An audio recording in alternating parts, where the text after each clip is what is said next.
이태째 부활절을 칸타타를 못하고 이렇게 특성으로 우리가 영광 돌리게 되었습니다. 내년에는 꼭 칸타타 하시길 바랍니다. 오늘 부활절 영화 관람 있죠? CGV에서요. 무료라 하니까 많이 보시고요.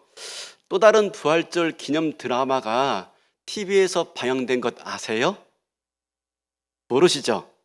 어제 조용됐다고 하는데 펜트하우스라고. 이번 주 말고 지난주 토요일 날 아침에 남자 지사님들과 같이 이렇게 운동하다가 한 지사님이 그러시는 거예요. 어제 드라마 보다가 늦게 자가지고 일어났더니 피곤하네요. 무슨 드라마 보세요? 그랬더니 펜트하우스요. 그러시는 거예요. 그래서 하시는 말씀이 옆에 있는 사람 같이 막장 대막장이라고. 그래서 왜 그렇게 말이 안 되는데 계속 보세요. 그랬더니 왠지 모르게 끌려서 그 다음 어떻게 될지 몰라서 라고 말씀하시더라고요. 그래서 왜 말이 안 되냐 그랬더니 죽었는데 또 살아난다는 겁니다. 죽었는데 또 살아나고. 저도 뭐 시리즈 2편을 보지 못해가지고요 내용을 모르는데 일명 펜트하우스 2는 부활절 기념 드라마. 근데 부활절 맞춰 방영되다가 딱 부활절 앞두고 딱 끝났어요. 진짜가 아니니까. 진짜가 아니니까. 성경에서 말하는 부활절은요, 부활은 이 펜트하우스처럼 죽었다 살아나는 그런 말도 안 되는 드라마가 아닙니다. 사실 성경에도 다시 살아난 얘기가 많아요. 죽었다가 다시 살아난 얘기가 많아요. 구약에 가보면 사르밧 과부의 아들이 죽었다가 다시 살아납니다. 또 수넴 여인의 아들이 죽었다가 다시 살아나죠. 신약에 넘어오면은요, 회당장 야이로의 딸이 죽었다가 살아나게 되어지고, 나인성 과부의 또 아들이 죽었다가 다시 살아나게 되어지고, 또 대단히 우리가 많이 알고 있는 게 누굽니까? 베다니의 마르다 마리아의 오라버니 나사로가 죽었다가 다시 살아나지 않습니까? 이들은요, 잠시 기절했다가 깨어난 게 아니에요. 진짜 완전히 죽었다가 다시 살아난 거예요. 그런데 그래도 이것을 부활이라고는 말하지 않습니다. 그죠? 왜요? 이들은 다시 죽었기 때문에 부활이 아닌 거예요. 오직 예수님의 다시 사심만을 우리는 부활이라고 말하는데, 주님은 왜 그렇습니까?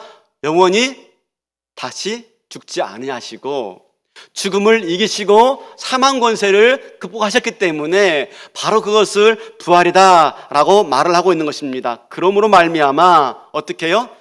죽음을 이기시고 사망 권세를 극복하셨기 때문에 모든 인류가 그로 말미암아서 죽음에 짓눌려 살지 않고 죽음의 권세 아래에 있지 않고 두려움과 근심과 염려와 걱정을 이겨내서 살 수 있게 되었기 때문에 이것만 부활이다라고 말을 하는 겁니다.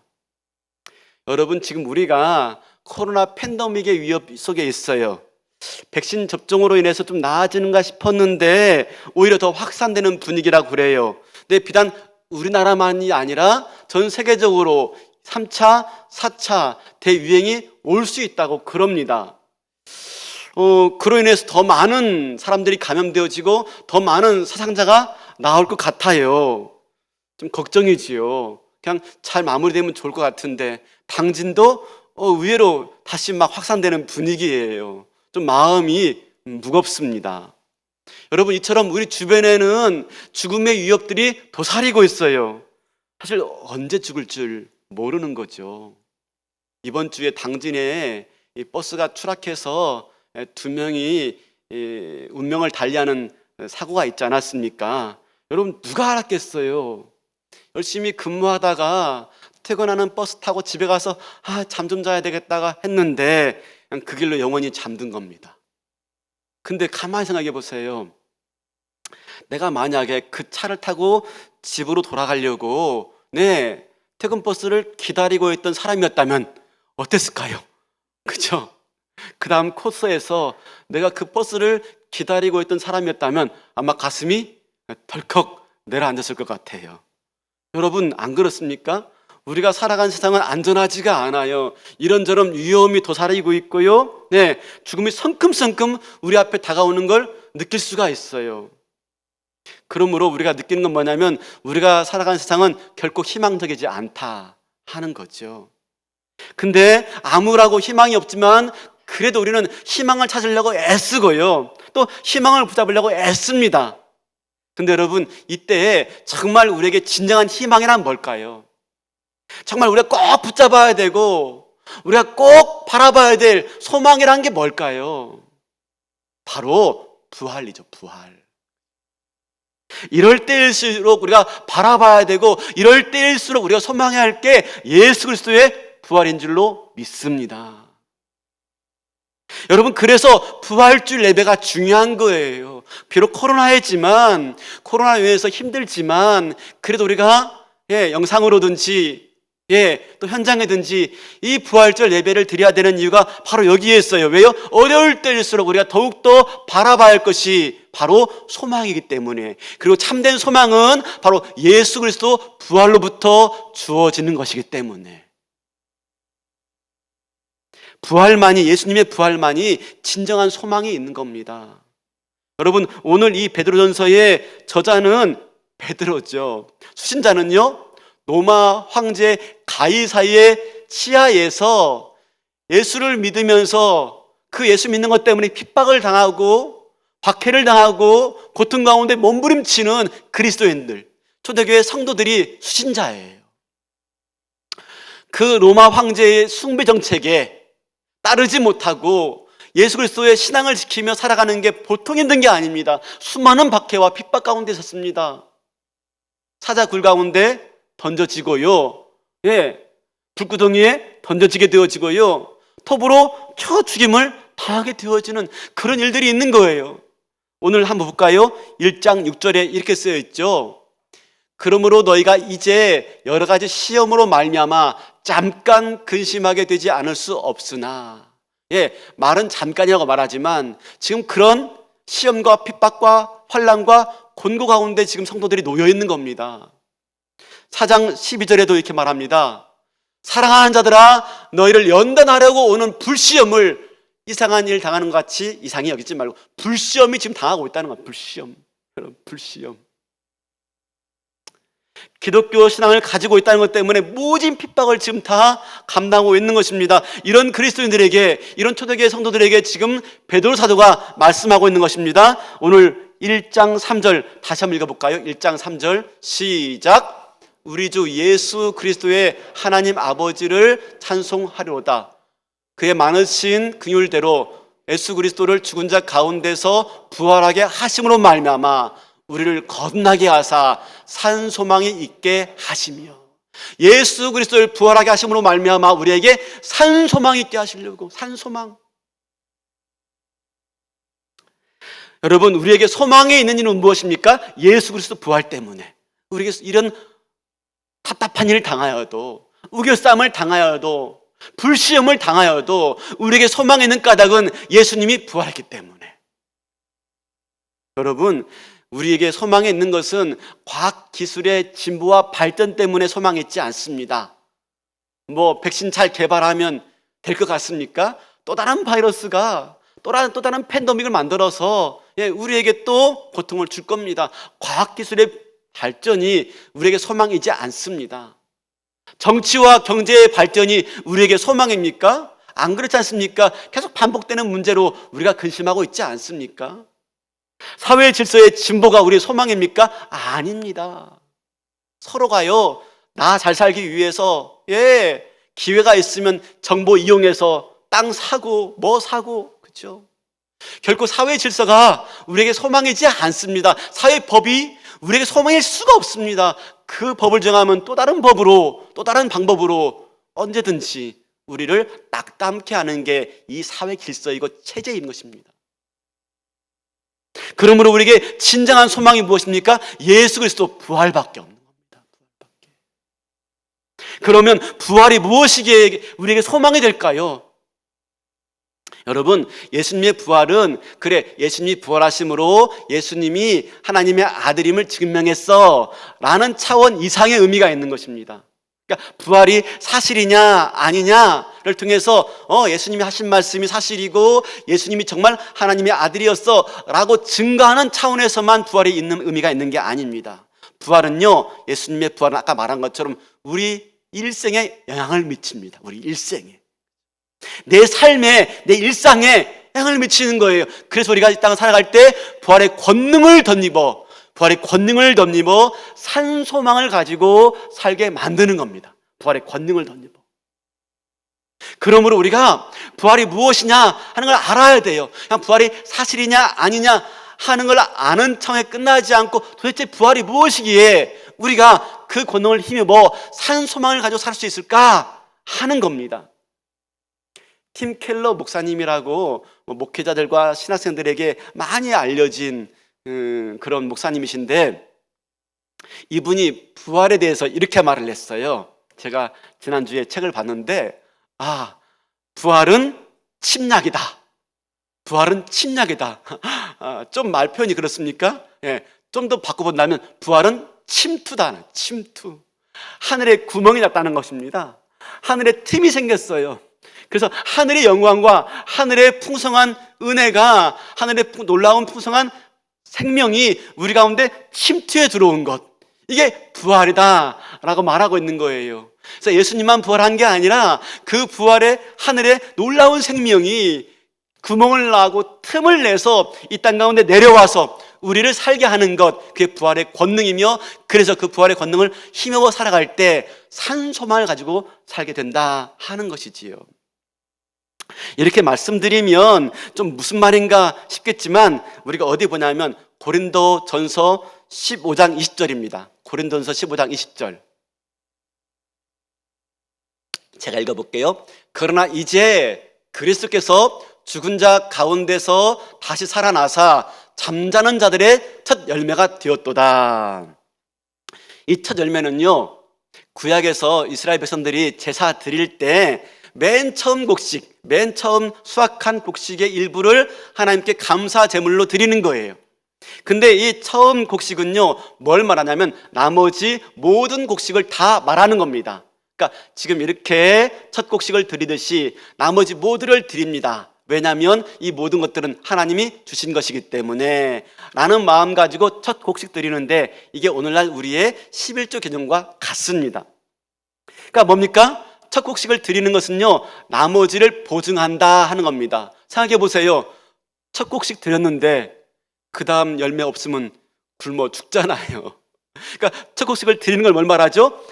나머지가 담겨져 있어. 첫 곡식에 이어서 다음 곡식과 열매가 맺힐 거야 라고 믿기 때문에 첫 곡식을 드리는 거죠. 그러니까 첫 곡식 안에는 뭐가 담겨져 있습니까? 나머지 곡식이 담겨져 있는 겁니다. 맞죠? 이해 안 돼도 벌써 4월 달이니까 이해 잘 가니까요, 그냥 들어주시고. 그죠? 첫 곡식 안에 뭐가 담겨졌다고요? 남은 곡식이 담겨져 있고, 첫 곡식은 남은 곡식을 보증하는 거예요. 보증하는 거. 한마디로 말하면 보증수표예요. 보증수표. 그러니까 부활이 이와 같다 하는 것입니다. 부활은, 예수님의 부활은 장차 우리의 부활을 애고할 뿐만 아니라, 그러니까 예수님이 부활한 것처럼 나도 부활할 거야 라고 말하는 것 뿐만 아니라, 그건 당연하죠. 그 이상으로 어떤 의미가 있냐면 부활을 확증하는 거예요. 부활을 확증하는 거. 장차 우리도 부활할 것입니다 라는 것뿐만 아니라 그 부활이 지금 내가 누리는 것이며 그 부활의 생명을 내가 지금 맛보는 것입니다. 현재 부활이 내게 있음을 내가 고백하는 것, 이게 예수님의 부활이에요. 예수님의 부활, 이어서 내가 부활하는 걸 뛰어넘어서 하나님의 부활이 지금 이 땅 가운데 현존합니다 하는 것이지요. 이걸 우리가 좀 이해하기 위해서 알아야 할 게 뭐냐면요, 굉장히 중요한 개념인데 하나님 나라 개념입니다. 여러분, 예수님이 이 땅에 오심으로 하나님 나라가 시작되었습니다. 회개하라, 하나님 나라가 가까웠느니라 하면서 회개를 선포하며 하나님 나라 이 땅 가운데 임했음을 말씀합니다. 그런데 그렇다고 해서 하나님 나라가 완전히 임한 건 아닙니다. 언제 임하죠? 예수님이 재림하실 때 다시 완전하게 임합니다. 이걸 몰랐기 때문에 유대인들은 예수님이 메시아이고 하나님 나라를 가져왔다고 말하는데 이게 뭐야? 로마 군대도 못 밀어내고 로마에서 우리를 해방시키지도 못하고 이게 뭐야? 해서 예수님을 십자가에 못 박았지만 예수님 말하는 하나님 나라는 뭡니까? 네, 예수님이 오심으로 하나님 나라가 시작되었지만 예수님이 다시 오실 때 재림 가운데 다시 오실 때 마침내 완전하게 이루어질 하나님 나라. 그래서 뭡니까? 하나님 나라는 이미 임했지만 아직 임하지 않았다라고 말합니다. 언제 임합니까? 장차 다시 오실 때. 이게 이미와 아직의 개념이죠. already but not. 이상하다. 네. 오래돼서 잊어버렸습니다. 네. 네. 이미와 아직. 그죠? 이미와 아직. 그런데 여러분 잘 보세요. 그러면 지금 이 땅 가운데, 지금 우리가 그 가운데 있어요. 이미 임한 하나님 나라와 아직 완전히 임하지 않은 하나님 나라 가운데 있는데, 그러면 지금 있는 하나님 나라가 아닙니까? 그때 예수님께서 하나님 나라에 대해서 잘 비유로 설명하신 게 뭐냐면 겨자씨 비유입니다. 겨자씨. 하나님 나라는 겨자씨와 같으니 라고 말합니다. 여러분, 겨자씨가 얼마나 조그만한 줄 아세요? 꼭 우리나라의 참깨 같아요. 참깨. 참깨 아시죠? 한 알. 진짜 조그만해요. 이스라엘 가서 누가 주길래 이거 뭔지 알아? 주길래 참깨 아니야? 했더니 아니래요. 그게 겨자씨래요. 근데 그게 자라나면 3, 4m 큰 나무가 되는 거예요. 하나님 나라는 그와 같대요. 작은 씨, 눈에 안 보여요. 그게 싹을 나고 자라나는데 눈에 보이질 않아요. 그렇다고 없습니까? 아니요, 있어요. 눈에 안 보이는 사이에 점점 자라나서 큰 나무가 되어서 새가 깃드느니라. 이게 하나님 나라입니다. 마찬가지로 어떻게 해요? 부활은 그와 같다는 것입니다. 그래서 우리에게 이걸 잘 설명하는 게 무엇이냐면 로마서 14장 17절이에요. 로마서 14장 17절 한번 보여주시겠습니까? 하나님의 나라는 먹는 것과 마시는 것이 아니요 오직 성령 안에 있는 의와 평강과 희락이니라. 잘 보셔야 돼요. 하나님 나라는 뭡니까? 먹고 마시는 게 아니라 성령 안에 있는 의와 평강과 희락이에요. 그래서 우리가 이 땅을 살지만 아직 하나님 나라가 완전히 완성되지 않았지만 우리가 이 땅 가운데서 의를 누리고 평강을 누리고 희락을 누리는 거예요. 의란 뭡니까? 하나님과의 관계가 회복되어져 하나님께 가까이 나갈 수가 있고, 희락은 뭐예요? 예수 안에 있는 기쁨, 그리고 평강이에요. 평강. 이게 우리가 오늘 붙잡아야 될 핵심 중에 핵심이에요. 자, 왜냐하면 이 평강이라는 것에 주목하시기 바라겠습니다. 예수님께서 요한복음에 보면요, 부활하셨어요. 부활하셔가지고 제자들이 나타나시는데요, 제자들은 어디 숨어 있냐면 문을 꽁꽁 잠그고 숨어 있어요. 왜냐하면 유대인들이 너희들도 예수와 같이 있었지? 라고 해서 자기도 잡아 죽일까 봐 가지고 제자들이 모여가지고요 문을 꽁꽁 걸어 잠그고 숨고 있었어요. 그때 부활하신 예수님이 이들 가운데 나타나요. 그때 나타나서 이들에게 첫 마디가 뭡니까? 너희에게 평강이 있을지어다. 평강이 있을지어다. 아까 말했죠? 하나님 나라는 먹고 마시는 데 있지 않고 의와 평강과 희락이니라. 이 평강이 있을지라 말을 합니다. 여러분, 근데요, 여기서 한 번만 말하는 게 아닙니다. 또 연달아 말해요. 21절에도요. 먼저 보세요. 19절 보여주시겠습니까? 19절? 네, 19절. 네. 닫았더니 예수께서 오사 가운데 서서 너희에게 평강이 있을지어다. 그리고 21절 다시 또 말해요. 예수께서 또 이러시되 너희에게 평강이 있을지어다. 근데 그때 마침 도마가 없었어. 도마가. 그러니까 나중에 도마가 못 믿겠다 하니까 도마가 있을 때 다시 나타나서 말씀하시는데 26절. 네, 여드레를 지나서 제자들이 다시 집안에 있을 때에도 도마도 함께 있고 문들이 닫혔는데 예수께서 오사 가운데 서서 이르시되 너희에게 평강이 있을지어다. 여러분, 지금 보세요. 예수님이 제자들이 나타나가지고 부활하신 주님이 첫 마디가 뭐예요? 평강이 있을지어다. 평강이 있을지어다. 평강이 있을지어다. 3번 반복하고 있어요. 뭘 3번 반복한다면 이건 의미가 있는 거예요. 의미가 있는. 그냥 하는 인사가 아니에요. 이게 뭘 말하고 있죠? 네, 평강이 왜 그렇게 중요한지 하나님 나라의 속성 중에 하나인데요, 우리가 어딜 보냐면 22절 보여주시겠습니까? 22절. 평강이 있을지어다 이 말씀을 하시고 그들을 향하여 숨을 내쉬며 이르시되 성령을 받으라. 여기서요, 성령을 받으라 하시면서 숨을 내셨다라고 하는데, 이 숨을 내셨다 하는 단어는 신구약 성경에 딱 두 군데만 나옵니다. 딱 두 군데. 신약 성경에는 여기에 나타나고요, 구약 성경은요, 창세기 2장 7절에 나타납니다.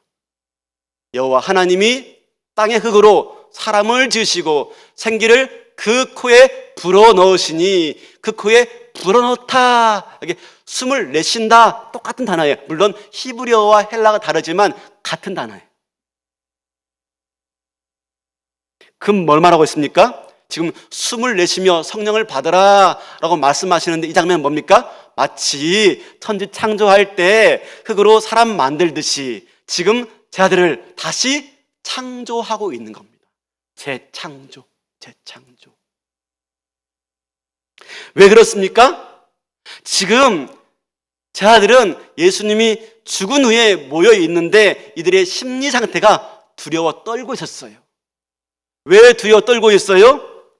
로마 군인들 때문에 두려워 떨고 있는 게 아니에요. 유대인들 때문에 무서워서 두려워 떨고 있는 게 아니에요. 근본적인 두려움은 뭡니까? 하나님과 분리되었기 때문에 두려운 거예요. 하나님과 분리되었기 때문에. 이것은 제자들만 그런 게 아닙니다. 우리 모두가 마찬가지입니다. 하나님과 분리된 모든 사람들은요, 다 두려워해요. 두려워해요. 여러분 아시죠? 아담과 하와가 선악과를 따먹었어요. 그래서 하나님과 분리되었어요. 그러자 그들이 어떻게 했습니까? 자기 몸이 벗은 줄 깨닫고 어떻게 했죠? 무화과 나무 잎으로 가리고 어디 뒤에 숨었죠? 수풀에 숨었습니다. 동산 수풀 뒤에 숨었습니다. 그때 하나님 물어요. 아담아, 아담아, 어디 있느냐? 라고 말했을 때 뭐라고 말합니까? 내가 벗었으므로 두려워하여 숨었나이다. 여러분, 벗었으면 두려워요? 창피해요? 창피한 거죠. 근데 왜 두려워요? 네, 뭐냐면 하나님과 죄로 말미암아 하나님과 분리된 사람이 느끼는 감정이 뭐라고요? 두려움이기 때문에. 하나님과 분리되었으니 죽을 수밖에 없고, 이 죽음의 공포 가운데 늘 염려와 근심과 걱정과 마음의 부담 가운데 살 수밖에 없는 것이 죄 아래에 있는 인생이고 저와 여러분의 인생인 것입니다. 그래서 두려울 수밖에 없어요. 또 코로나가 닥치지 않을까? 당장에 또 확 퍼지지 않을까? 우리 가운데 있지 않을까? 우리 교회 성도 가운데 걸리지는 않을까? 아니, 코로나가 언제 끝나고 좀 경제가 회복될까? 우리 가게가 좀 나아질까? 아니, 나도 모르게 뭐가 내 몸에 생겼는데 점점 커져가지고 나쁜 거 되는 건 아닐까? 아니, 우리 아이들은 과연 시집이나 갈까? 장가나 갈까? 우리들은 노후가 과연 편안할 수 있을까? 지금은 이렇게 먹고 살 수 있지만, 그러나 일할 수 없는 시간 다가오면 과연 나는 잘 할 수 있을까? 아니, 아픈 게 없으면 살겠지만 큰 병 생기면 나 과연 감당할 수 있을까? 여러분, 우리 이런저런 고민과 걱정과 염려 가운데 있지 않습니까? 모르겠어요. 여러분은 없는지 몰라도 전 조금 있습니다. 근데 이런 이들에게 주님이 나타나셔서 뭐라고 말합니까? 평강이 있을지어다, 평강. 3번이나. 그렇죠? 그러므로 이 평강은 뭘 말하고 있는 거예요? 이 평강은 죄로 말미암아 분리되어서 생긴 우리 모든 인류 가운데 있는 이 두려움을 극복하는 말씀인 것입니다. 너희들 가운데 이제 이 두려움이 사라지고 나로 말미암아 회복되어져 영원한 생명을 누리게 되었음을 말씀하고 있는 것이 바로 이 평강이에요. 평강. 내 안에 부활의 생명이 있습니까? 내 안에 그래서 영원한 생명이 있습니까? 그 생명을 가진 자는 뭐로 들어갑니까? 평강으로. 평강으로. 예수님이 십자가에 못 박히시자 성소와 지성소를 분리해놨던 이 휘장이 찢어지고 말았습니다. 분리되었던, 하나님과 우리를 분리시켰던 이 휘장이 찢어졌습니다. 예수님이 죽으심으로 그걸 찢으시고 영원한 생명으로 나아갈 길을 열어주신 것이죠. 그게 뭐라고요? 평강이에요. 평강. 평강. 여러분, 오순절날 성령이 임했어요. 성령이. 이건 대단한 겁니다. 여러분, 우리가 어떤 인간입니까? 죄 많은 인생이에요. 죄 많은 인생. 어떻게 죄 가운데 하나님이 들어올 수 있습니까? 죄 가운데 거룩한 하나님이 들어오면 죽고 맙니다. 그런데 오순절날 성령이 강림했어요. 그걸 뭘 말합니까? 우리 모든 죄가 다 사해진 겁니다. 성령님 우리 안에 들어오신 것은 하나님 우리 안에 들어오신 것입니다. 하나님이 내 안에 거처를 삼으신 거예요. 회복된 겁니다. 영원한 생명을 누리고 소유하고 맛볼 수 있는 것. 이게 오순절 성령 강림인 것입니다. 그래서 오순절날 이 성령을 받은 사람들이 바뀌어가는데요, 숨을 내쉬며 성령을 받으라 해서 이 오순절날 성령 받은 베드로, 오늘 베드로전서에서 산 소망 있게 하시려고 라고 말했던 이 베드로가 어떤 소망 가운데 살아가는지 우리가 좀 살펴보기 원하는데요, 베드로와 요한이 성전 미문 앞에 앉아있던 안진뱅이를 이렇게 세웁니다. 나사렛 예수 그리스도의 이름으로 명하노니 일어나 걸어라. 이 일로 인해서 난리가 났어. 난리가. 막 군중들이 막 모여든 겁니다. 베드로의 기적을 보고. 그러니까 베드로가 그 기회를 틈타가지고 말씀을 전해, 복음을 전해요. 수많은 사람들이 모여가지고 몇 명이 회개하죠? 5,000명. 그거 보고 당시 종교 지도자들이 깜짝 놀랐습니다. 위기의식을 느낀 거죠. 이거 뭐야? 예수 죽이면 끝날 줄 알았더니 더 많은 사람들 몰려드네? 그래서 성전을 소락케 했다는 죄목으로 베드로와 요한을 잡아 가둡니다. 그리고 묻습니다. 신문합니다. 야, 너 누구의 권세로 지금 이런 일을 하고 있는 거야? 라고 묻는데요, 베드로가 뭐라고 말합니까? 그 종교 지도자들, 그전에는요, 그들이 무서워서 멀찍이 따라갔어요. 그죠? 예수님 붙잡히실 때 멀찍이. 근데 그들 앞에 섰어요. 뭐라고 말해요? 사도행전 4장 8절. 이에 베드로가 성령에 충만하여 이르되 백성의 관리들과 장로들아, 만일 병자에게 행한 착한 일에 대하여 이 사람이 어떻게 구원받았느냐고 오늘 우리에게 질문한다면, 너희와 모든 이스라엘 백성들은 알라? 너희가 십자가에 못 박고 하나님이 죽은 자 가운데 살리신 나사렛 예수의 그리스도의 이름으로 이 사람이 건강하게 되어 너희 앞에 섰느니라. 여러분, 대단하지 않습니까? 바뀌었어요. 그전에요, 엉뚱한 말만 하던 베드로 아닙니까? 네, 늘 말하면 핀잔받고 엉뚱한 말하고 말한 대로 되지 않고, 그런 베드로가 지금 당당하게 바뀌었어요. 그죠? 네, 두려움 없이 또박또박 말합니다. 오히려 지금 누가 신문 받는지 모르겠어요. 그죠? 누가 신문 받는지 모르겠어요. 11절 보세요. 11절, 12절. 같이 한번 시작. 이 예수는 너희 건축자들의 버린 돌로서 집 모퉁이의 머릿돌이 되었느니라. 다른 이로서는 구원을 받을 수 없나니 천하 사람 중에 구원을 받을 만한 다른 이름을 우리에게 주신 일이 없음이라 하였더라. 당당하죠, 베드로가요. 멋지죠. 복음을 선포하고 있죠. 이건 신문 받는 모습이 아니에요. 재판 받는 모습이 아니에요. 당당하게 선포하는 거예요. 그죠? 신문하려고 불러 세웠는데 오히려 예수 이름이 증거되어지고요, 예수 복음이 선포되고 있는 겁니다.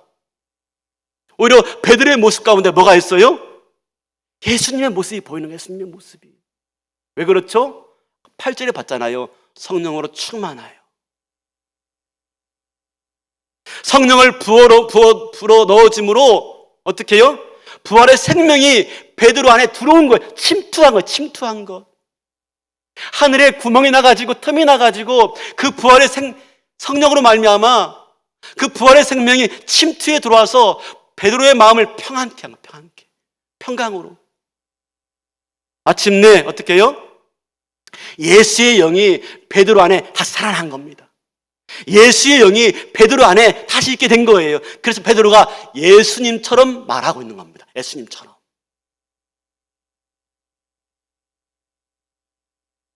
부활하신 예수님, 그 생명이 그 안에 충만히 채워지니까 평강하고 담대함으로, 마침내 그가 또 복음 전하다가 감옥에 갇혔어요.